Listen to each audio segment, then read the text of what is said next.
one of the main things was for everybody to be united on how we teach the kids how to play with a common language. So whatever the kid was in the country was getting the same message.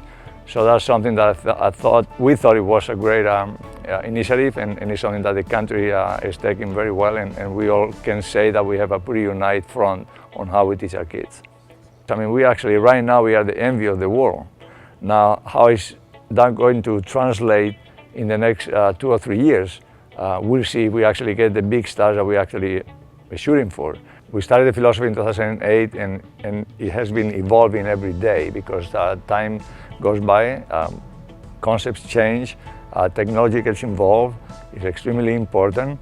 So it's not a static philosophy, it's in constant movement, and that's the only way that we're going to be able to keep up with where the game is going. So it's very rewarding to actually go to tournaments and see the camaraderie between our coaches, USTA coaches, and private sector coaches, and the cooperation to actually help the kids.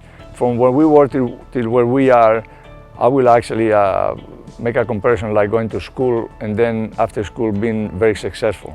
Well, they are two different things.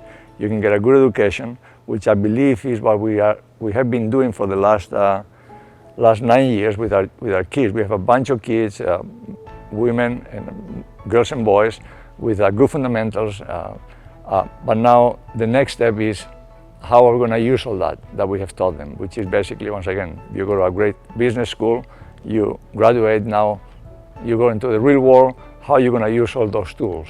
And I think that's our next big challenge, is actually how we coach these young players that we have to actually go to the top of the rankings. Well, if you look at our philosophy, it's developing the fundamental skills for a player to be the most complete player they can possibly be. And that takes daily work. I'll go back to obviously our 2 areas of focus, trying to identify a player's game style, where their strengths and where their weaknesses are, and really try and put attention to those weaknesses on a daily basis. And that's where patience comes in. It takes time. A kid that's maybe 15 years old can take him 3 to 4 years to develop a backhand slice, for example. So daily work, patience is one of our P's in our philosophy, is an important aspect. The tactical parameters, part of the 5 P's. Reason being, you can incorporate the eyes and mind theory of ball recognition, anticipation. Obviously, it's high percentage patterns and patterns of play. So when you talk about giving someone tactics or strategy, you can refer to these 3 concepts. An example of that will be a second serve return. A high percentage plan will be deep, hard return up the middle. Like that'll be a strategy to give someone, going back to the tactical parameters. Going to the ball recognition, I think, at least on the men's game, ball recognition is key. It's nearly thinking one shot in advance, recognizing what shot you're hitting. Are you able to move up into the court and take some time away? So that's a really important concept. For the younger the kids can grasp that fact, I think the better they'll do.